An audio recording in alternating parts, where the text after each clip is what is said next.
Okay, so since the other video didn't have audio on it, here's a completely new video I'm recording.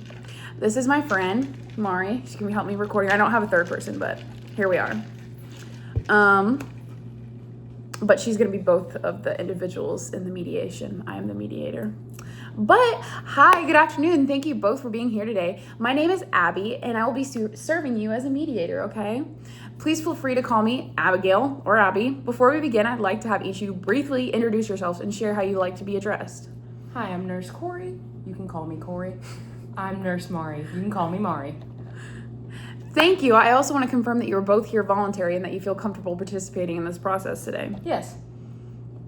I understand that you're here to discuss concerns related to communications during shift change, particularly involving patient safety, professional interactions, and I want to acknowledge that in the healthcare environment, both of these concerns are extremely important, and situations like this can feel stressful, especially when there are strong emotions or different perspectives involved. My role today is to act as a neutral third party, and I'm not here to take sides, make decisions, or determine who is right or wrong. Instead, I'm here to guide the conversation, help clarify concerns, and support both of you working together towards a better understanding of each other's perspectives. You both bring valuable insight, and any decisions or agreements will come from you. I also want to recognize the differences in communication styles, experience levels, or even cultural backgrounds can influence how interactions are perceived. What one person intends as helpful may be experienced differently by somebody else. My goal is to create a space where both of you feel respected, heard, and understood. Before we begin, I'd like to go over a few guidelines to make this conversation as productive as possible. We will allow one person to speak at a time. We will listen respectfully without interrupting. We will focus on understanding rather than blaming, okay? If emotions become strong, we may pause, keep the conversation respectful and productive. Everything discussed here is confidential unless it concerns safety, such as a risk of harm to patients or as you or the safety is always a priority.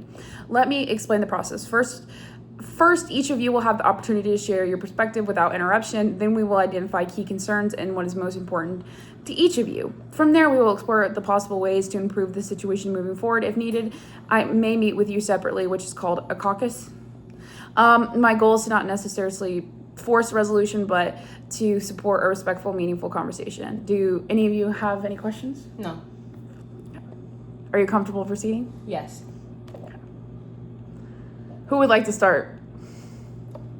I'm Nurse Corey. I can start. My main concern is patient safety. During shift report, I feel like things are rushed and sometimes important details are missed. Rushed? It sounds like you're really concerned about patient safety. Yeah, things like labs, medications, or changes in conditions that always don't get fully covered. Missed details, it sounds like that creates stress for you. It does, because if something gets overlooked, it could seriously affect the patient. So you feel a strong responsibility to protect your patients? Absolutely. Thank you. Mari, would you like to share your perspective? I understand patient safety is important, but I feel like I'm constantly being questioned or corrected, and it feels low-key disrespectful. Disrespectful? It sounds like your effort isn't being recognized. Exactly. It makes me feel like I'm not doing my job correctly. Not doing your job right. It seems like this is affecting your confidence. Yes, it really is.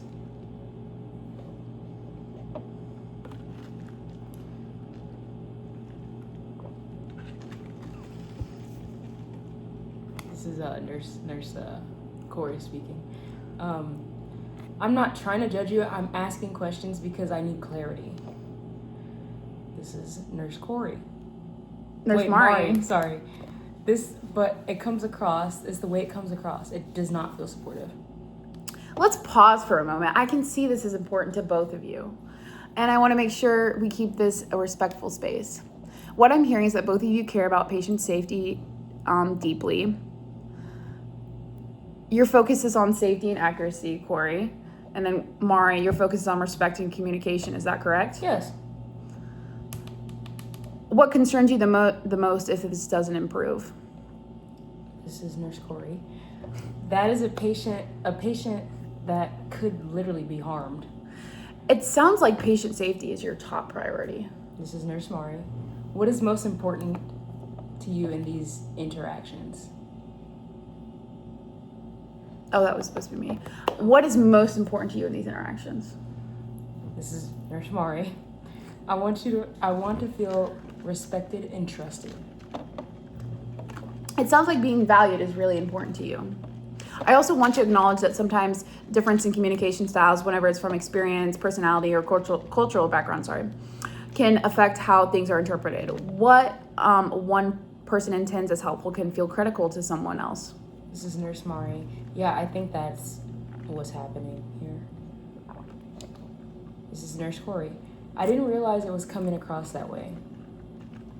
I think it would be helpful if I spoke with each of you briefly one-on-one.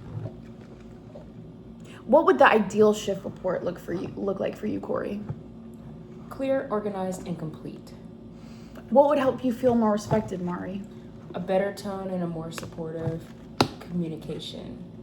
Thank you both. Based on what I've heard, let's explore some options together. Nurse Corey. Corey, this is Nurse Corey. I think using SBAR would help. This is Nurse Mari. I agree. Just being mindful of the tone. So structure and respect in communication is very quite essential in this situation, because I feel like you guys are miscommunicating based on tone, and that's very understandable because somebody's coming to you like, you're not gonna like that, sorry. I want to acknowledge the effort of both of you put into this conversation today. These are not easy discussions, especially in healthcare settings. Even if everything is not fully resolved, you've both taken important steps towards understanding each other. Thank you both for your time and willingness to participate. Thank you.